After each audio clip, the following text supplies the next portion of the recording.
side be competitive at least. And I don't think I'm overstating to say that for a lot of today, it didn't look like you were dominating in any fashion. Is it fair to say it wasn't like a non-performance that's consistent with preceding so far? Yeah, no, clearly our poorest performance across the board today. And it's important to note that sometimes you perform really poorly yourself, and that's a combination of your ability to execute what you're trying to do, but it's also a function of the performance of the opposition. And I thought the Western Bulldogs out-pressured us, out-contested us, outran us, beat us in almost every facet of the game. So I thought they were fantastic today. So full credit to them. From our perspective, it's as poor as we've been in the contest in a long, long time. And, you know, I sincerely hope it's an aberration, but, you know, to be down 55 in contested possession is not representative of the way North Melbourne play their footy. Do you feel that they just looked hungrier today than your guys? No, even though it was a very poor performance on our behalf, I never questioned the boys' hunger. I think their effort is always there.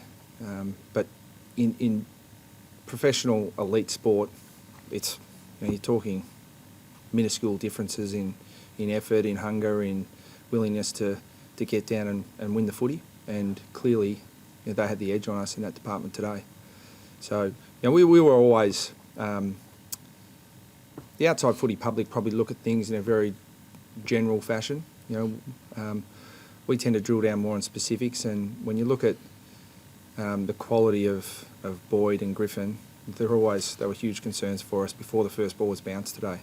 And the plan we went in to curtail those two clearly didn't work, and we tried multiple options.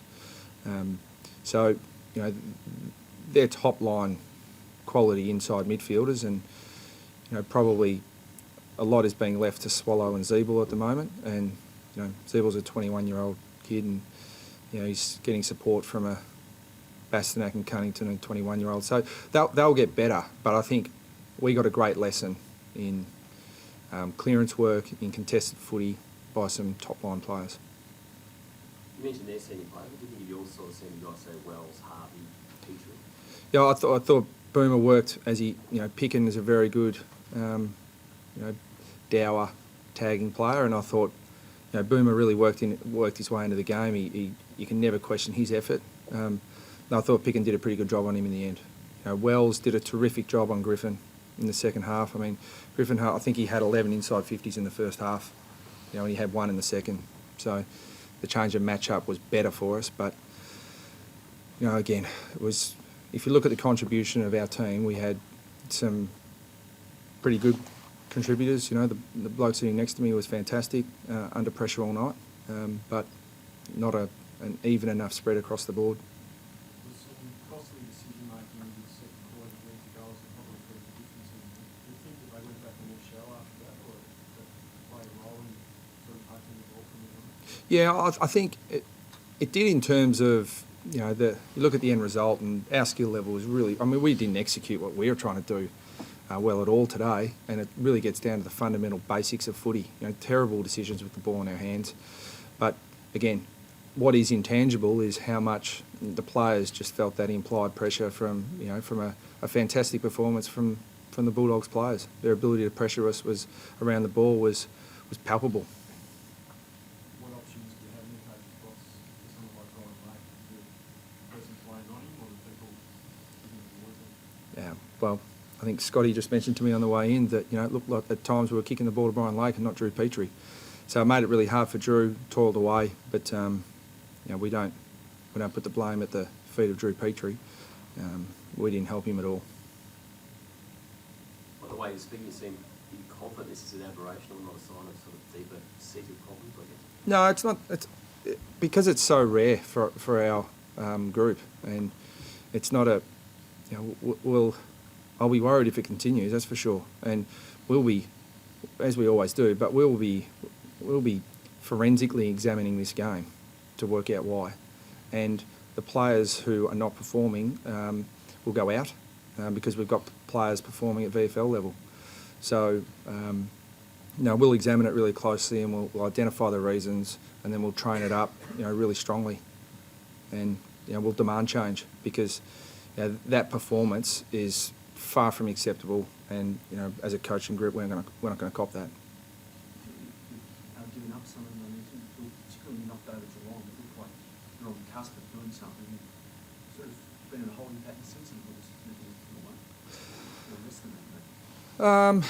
Yeah, I don't know. If you take away today's game where we were really disappointing, the opposition were very good.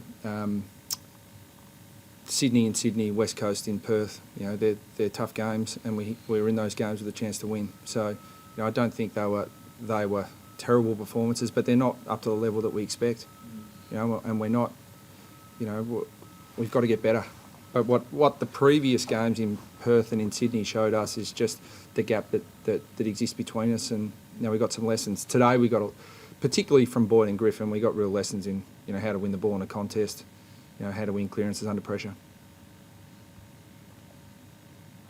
Just on Daniel Wells, did well in the second half.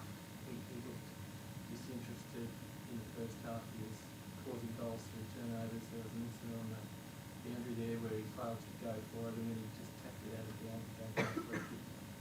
Were you concerned what sort of headspace he was in at half time? Did you have a discussion with him at half time? No, I wasn't concerned. Wellsy suffers from what a lot of top line players suffer from in that when he's not performing brilliantly, people think he's either brilliant or he's terrible. So he wasn't his. He was better in the second half. We had a chat about how things were going, but look, I think you're probably being, I think, a little bit harsh on him because no doubt it wasn't one of his better performances, but he's a member of the leadership group.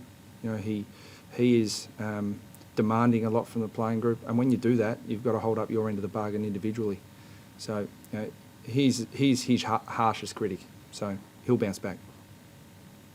Did you get quite angry with the players after the game, after a performance like that, or how do you sort of deal with it straight up? No. I'm boiling on the inside. If you think I'm sitting here just nonplussed, I'm doing my best to remain composed. But tomorrow we'll do that forensic examination of the game, and the home truths will be told with examples so players know exactly what I'm talking about. There's no point berating them post-game when they really don't know what you're talking about. So I'll show them specifics. Not post-game, people tend to generalise. We'll get really specific as to what the problems are. Yep. Thanks, guys. Well done, Scooter.